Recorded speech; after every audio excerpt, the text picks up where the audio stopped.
मी Mrinmayi Avachat. Fashion हे cyclic असतं. गेलेल्या काही गोष्टी परत आपल्याला ट्रेंडमध्ये येताना दिसतात. असेच काही पारंपरिक मोटिफ आपल्याला परत ट्रेंडमध्ये आलेले दिसतात. व वेगवेगळ्या वाहनांची मोटिफ आपण पाहिली, वेगवेगळे कमळाचे फुलाचे आपण आकार पाहिले.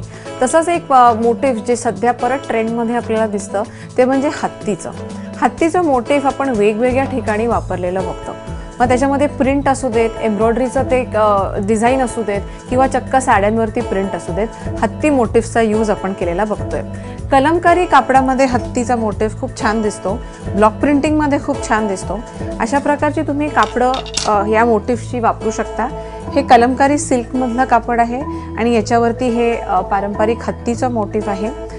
एखाद्या साडीचा ब्लाऊज, एखादी कुर्ती किंवा तुम्हाला जर हत्ती मनापासून हे मोटिफ आवडत नसेल, त्याचा छोटासा कुठेतरी एक पॉकेट किंवा शर्टच्या कॉलरला आतलं फेसिंग किंवा तुम्ही जे भायांना देतात ते त्याची कॉन्ट्रास्ट पट्टी, अशा वेगवेगळ्या ठिकाणी तुम्ही या प्रिंटचा वापर करू शकता आणि ह्या ट्रेंडला आपल्या वॉर्डरोबमध्ये इन्क्लूड करू शकता.